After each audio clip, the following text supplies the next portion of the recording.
From airboats to fire trucks, first responders head into flooded areas to get to people, pets, and livestock. And man, this stuff was crazy. Jacob, you there, man? On Fox 23 News at 5, we're with the rescuers. They were yelling for help. Come on. You can do it. And the survivors as they share their stories. We were going to go to the cellar, and while we were standing here, it hit. All while we assess the tornado damage. And the new efforts tonight to minimize flooding from the massive amount of water filling Keystone Lake. Covering news that matters. Fox 23 News at 5 starts right now. We are getting a clearer picture of the storm damage, the flooding, and the weather issues we could face in the days ahead. I'm Clay Loney. And I'm Shay Rozzi. We were here for you around the clock, bringing you live coverage of tornadoes as well as rising creeks and rivers. Here's the latest on the situation at this hour. The biggest threat now is flooding. The Army Corps of Engineers is increasing the water release from Keystone Dam. Emergency managers do expect that to cause some minor flooding. Meanwhile, in Osage County, where there is already flooding, rescuers spent the day rescuing people by boat. And we're seeing tornado damage in North Tulsa, Peggs, and Leach. Fox 23 Severe Weather Team is out across our area. Let's get right to Chief Meteorologist James Edelot and what he saw this afternoon in North Tulsa. The sound of chainsaws filling this North Tulsa neighborhood. What else? A lot of tornado debris. If you look, we see a lot of sticks and leaves littering this field. It is these sticks and leaves torn off of trees, lofted into the air, that allowed us to know a tornado was happening using dual-pole Doppler radar at Fox 23. Now, we also have a lot of damage, too. Now, most of it, as far as tornado damage goes, is on that low end of the enhanced Fujita scale. But there is a lot of EF0 damage and probably some EF1 damage indicators that I'm seeing out here right now. Notice behind me some of the worst damage. A lot of big softwood trees uprooted down on this shop and business. And elsewhere in this block, as we go back to the west, you can actually see a sofa up in a tree perched over a fence. And the house immediately west of us has another large softwood tree uprooted and sitting on the roof of this house. So the cleanup will continue across this part of North Tulsa, as we're not far from where this touched ground originally and then moved to the east-northeast and dissipated on the west side of Tulsa International Airport. Now, thankfully, things much quieter this evening. In fact, many of us seeing a little sunshine. Temperatures have warmed up. It is breezy.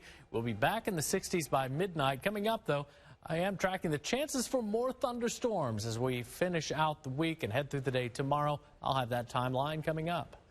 Water continues to rise in the Skiatook area, where some people today evacuated their homes, either walking out or in boats. We brought you live coverage of some of those rescues at noon. Fox 23's Rick Marinon continues our live coverage for us with just how bad things got on the east side of Skiatook. Rick. Clay, you ever get that overwhelming feeling that something is wrong when you see it? I want to show you. We got a sickening feeling coming over the hill because this is Bird Creek on the east side of Skiatook. We are standing in the middle of Highway 20 right now, and the water is continuing to rise. On the other side of this water and through the trees, that is downtown Skiatook, where people were evacuated from their homes and businesses today by an airboat, and I'm told more people were also just worried about what they're going to come back to once all of this goes away. They were rescued from their homes. I said, I got to get somebody with a boat to get us out of here. And businesses. We were fighting it, but it started coming in the drive-through window. So we just couldn't stop it no more. For the first time in decades, if ever, Skiatook residents needed a boat to get out of the path of some of the worst flooding the town has ever seen. There was no way you could get out without a boat. I found Carla Lyman just moments after she stepped off of an airboat that just rescued her. She says she stayed put as long as she could, but quickly realized this wasn't just another heavy spring storm when the water wasn't around the house, but inside her house. It's a disaster area. It was coming up in our bathroom. It was coming up through our back door and our trailer. It's all over the place. Coming up through the vents. In addition to 2 trailer parks and some homes, businesses along the eastern part of the main street, W.C. Rogers also fell victim. Sam Little's family has owned the Tasty Freeze since the 1960s and says this is the only time he's ever had to leave the store in a boat. I've been down there for a long time. You know, I've been through a lot of floods. It's just deeper than we ever had. And then there's Jonathan Martin, whose family found themselves go from being on the edge of disaster to being in the middle of it. It's crazy. Like, I don't know. We're about to graduate, so that's all I'm worried about right now. Jonathan and his family were seen around noon rescuing their valuables and their pets as they finally realized the water was going to get too high for comfort. This is just something downhill, but you got to go take it right back up. I can tell you, if you need to get into the Skiatook area, there is just roads from the south and the west. If you need to come in from the east or the north, it is almost impossible because Highway 11 looks very similar to Highway 20 that I'm standing on right now. So, for example, in order for us to get here on the east side of Skiatook, we had to travel west and south in order to come to the north and east of where I was on Fox 23 News at noon. Reporting live outside of Skiatook, covering news that matters. I'm Rick Barron on Fox 23 News. Wow, just unbelievable seeing all that. Well, the Tulsa Fire Department rescued a man trapped beneath a large tree that fell onto his North Tulsa home during a tornado there this morning. Fox 23's Sarah Hart continues our live severe weather team coverage with an update on how that man is doing tonight. Sarah. Shay, as James was talking about, the big problem here with the tornado in North Tulsa was those uprooted trees. That was the issue right here as well. You can see this huge tree was uprooted, fell into this house, basically cut the house in half. It's really hard to believe that a man was trapped underneath all of this.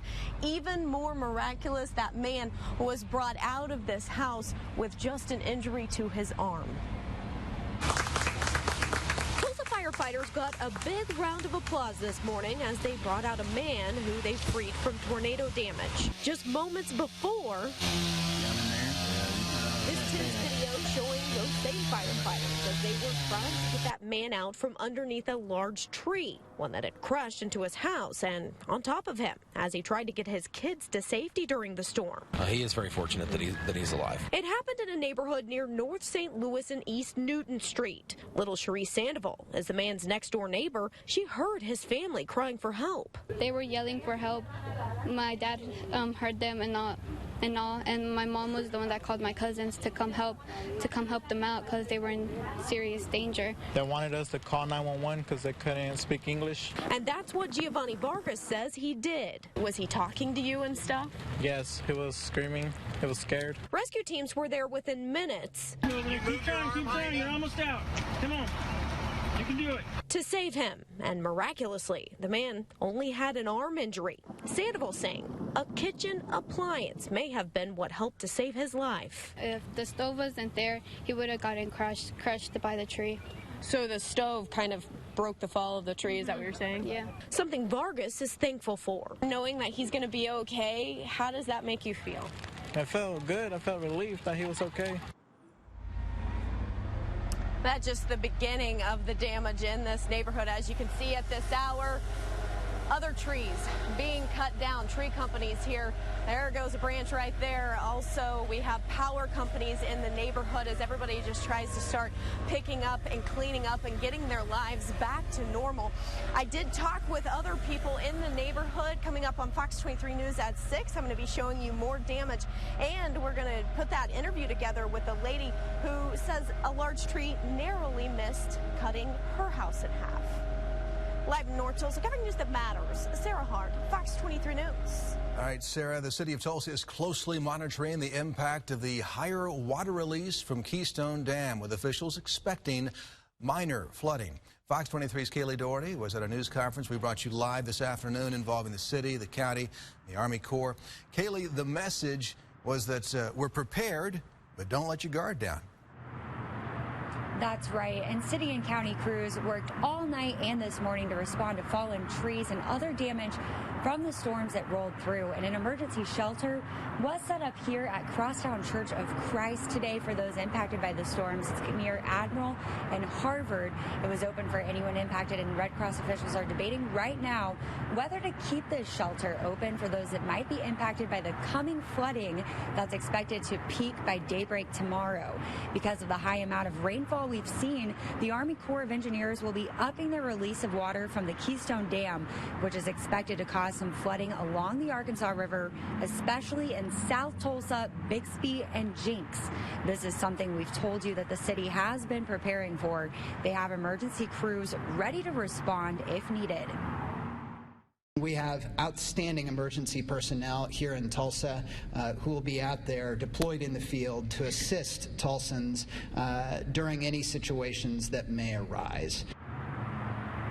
City officials say they do not expect this flooding to impact any homes, but they are asking people that live along the Arkansas River, especially in those southern areas, to stay alert and prepared to evacuate if needed.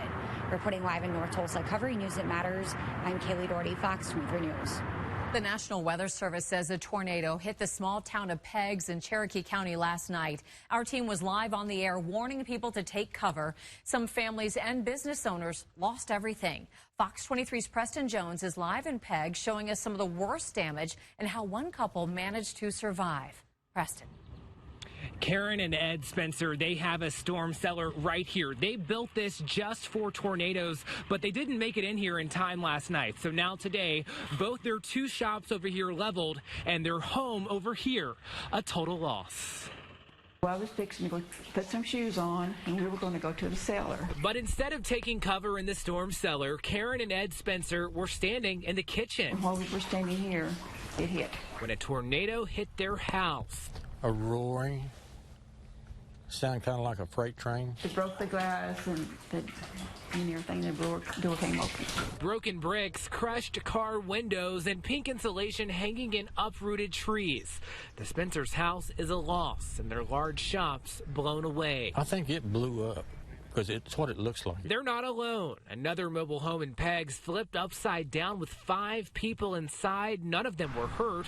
And in town, a feed store was leveled. The sign at the Cowboy store now lies in the parking lot, while at Dollar General, the sign is barely standing. And the fire station's radio tower bent in half. It hit me dead center, I think. From the Fox 23 Skyview drone, you can see the tornado's path, tearing down hundreds of trees. When it first hit, it busted the glass out of the storm door, and then the door ripped off the frame out. The Spencers have insurance to replace their house, but Ed's a little worried about his tractor, equipment, and classic cars like a 72 Chevy pickup.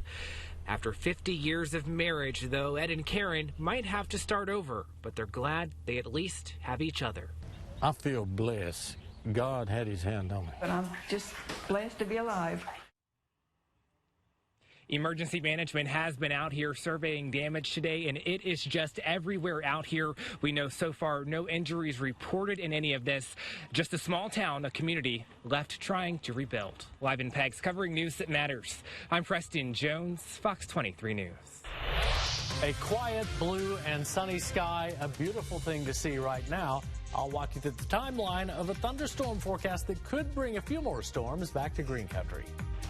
Plus, electric scooters in Tulsa increasingly popular, but the view from the emergency room looks a little different. It's a Fox 23 investigation.